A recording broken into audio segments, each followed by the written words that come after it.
Assalamualaikum warahmatullahi wabarakatuh. Perkenalkan, nama saya Fikri Nur Faizal, NPM 214010340 dari kelompok 1. Di sini saya akan memperkenalkan dulu teman-teman dari kelompok saya. Perkenalkan, nama saya Chaliza Alivia Faira dengan NPM 214010344. Perkenalkan, nama saya Dimas Muhammad Sidik dengan NPM 214010332. Saya Fani Nur Esyidiatika dengan NPM 21401103008. Nama saya Yasmin Fauzia dengan nomor NPM 214010322. Perkenalkan, nama saya Ahmad Akamulatif, NPM 214010358. Perkenalkan, nama saya Azizia Syahrel dengan nomor NPM 214010337. Nama saya Okti Sarpadi, NPM 214010336. Perkenalkan, nama saya Jaki Muhammad Rashid, nomor RPM 214010325.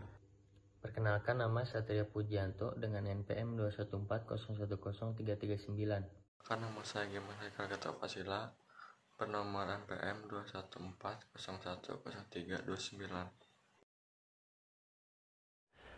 Ilmu ekonomi Islam adalah pengetahuan dan aplikasi ajaran-ajaran dan aturan-aturan syariah yang mencegah ketidakadilan dalam pencarian dan pengeluaran sumber-sumber daya untuk memberikan kepuasan bagi manusia dan memungkinkan mereka melaksanakan kewajiban-kewajiban mereka terhadap Allah dan masyarakat. MNCD dalam buku Role of State Economic tahun 2010 memberikan definisi ilmu ekonomi Islam adalah respon para pemikir muslim terhadap tantangan-tantangan ekonomi zaman mereka.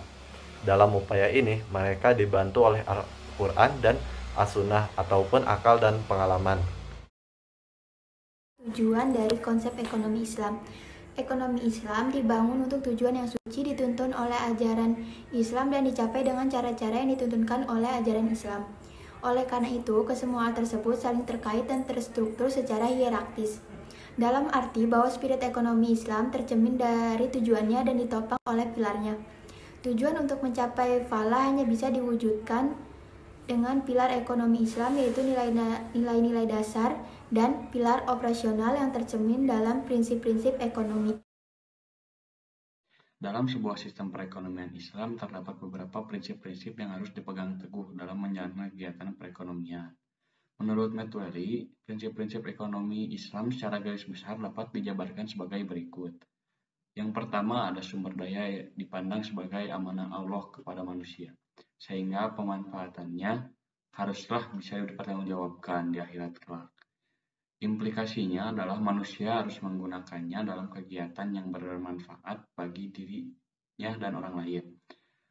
Yang kedua, ada kepemilikan pribadi diakui dalam batas-batas tertentu yang berhubungan dengan kepentingan masyarakat dan tidak mengakui pendapat yang diperoleh secara tidak sah. Bekerja adalah kegiatan penggerak utama kegiatan ekonomi Islam. Islam mendorong manusia untuk mendapatkan materi dengan berbagai cara, asalkan mengikuti aturan yang telah ditetapkan.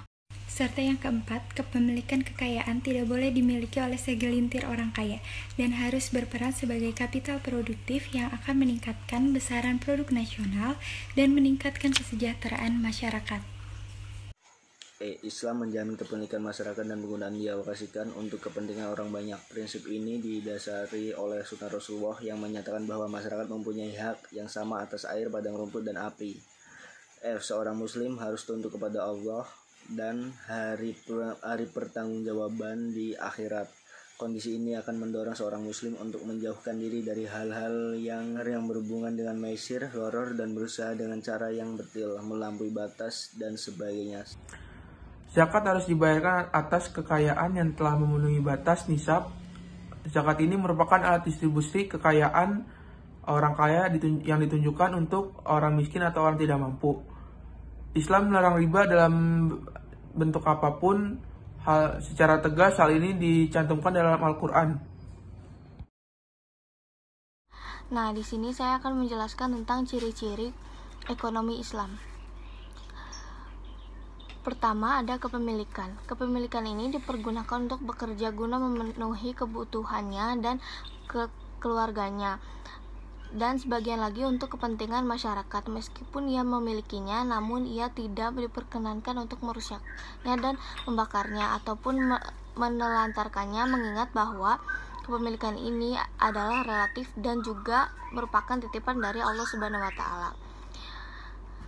Yang B, produk barang dan jasa harus halal, baik cara memperoleh input, pengelolaannya, dan outputnya harus dapat dibuktikan halal. Hendaklah kita tidak begitu saja percaya terhadap label yang mengatakan ditanggung halal. Tidaklah dapat dibenarkan bahwa hasil usaha yang haram dipergunakan untuk membiayai yang halal. Keseimbangan. Allah tidak menghendaki seseorang menghabiskan tenaga dan waktunya untuk beribadah dalam arti sempit. Akan tetapi harus mengusahakan kehidupannya di dunia. Dalam mengusahakan kehidupannya di dunia, ia tidak boleh boros, akan tetapi juga ia tidak boleh kikir. Janganlah seseorang terlalu senang terhadap harta dan bendanya, tetapi juga jangan terlalu sedih manakala ia kekurangan rezeki. Ia harus minta tolong kepada Allah Subhanahu wa taala dengan cara sabar dan mendirikan sholat. Upah tenaga kerja, keuntungan dan bunga. Upah tenaga kerja diupayakan agar sesuai dengan prestasi dan kebutuhan hidupnya. Ini mengakibatkan keuntungan menjadi kecil diterima oleh pemilik saham yang pada umumnya berkehidupan lebih baik dari mereka. Akibatnya, daya beli orang-orang kecil ini bertambah besar dan perusahaan lebih lancar usahanya. Terima kasih. Kejujuran dan tempat janji. Segala perbuatan seseorang harus mengandung kejujuran, baik berbicara, takaran dan timbangan, serta mutu dan selalu menepati janjinya.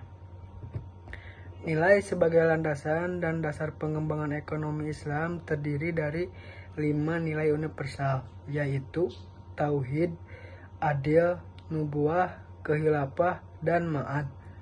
Kelima nilai ini menjadi dasar inspirasi untuk menyusun proposisi dan teori-teori ekonomi Islam. Rincian dari nilai-nilai universal ekonomi Islam tersebut dapat dijelaskan serta dipaparkan sebagai berikut. Muhammad dan Karim 1999, 22 Ani Nugraha 2013. Dasar sistem ekonomi Islam dan konvensional. Perbedaan mendasar antara ekonomi Islam dan ekonomi konvensional. Di antara perbedaan mendasar itu adalah rationality. Dalam ekonomi konvensional adalah rational economic mean, yaitu tindakan individu dianggap rasional jika tumpu kepada kepentingan diri sendiri yang menjadi satunya tujuan bagi seluruh aktivitas. Ekonomi konvensional mengabaikan moral dan etika dalam pembelanjaan dan unsur waktu adalah terbatas hanya di dunia saja tanpa mengabaikan hari akhirat. Sedangkan dalam ekonomi Islam, jenis manusia yang hendak dibentuk adalah Islamic man. Islamic man dianggap perilakunya rasional jika konsisten dengan prinsip-prinsip Islam yang bertujuan untuk menciptakan masyarakat yang seimbang. Tauhidnya mendorong untuk yakin Allah lah yang berhak membuat rules untuk mengantarkan kesuksesan hidup. Ekonomi Islam menawarkan konsep rationality secara lebih menyeluruh tentang tingkah laku agen-agen ekonomi yang berlandaskan etika ke arah mencapai al-falah. Bukan kesuksesan di dunia, malah yang lebih penting lagi ialah kesuksesan di akhirat. Sekian dan terima kasih. Mungkin hanya segitu dari kelompok kami yang bisa disampaikan. Kurang dan lebihnya mohon maaf. Semoga bisa bermanfaat bagi kita semua. Wassalamualaikum warahmatullahi wabarakatuh.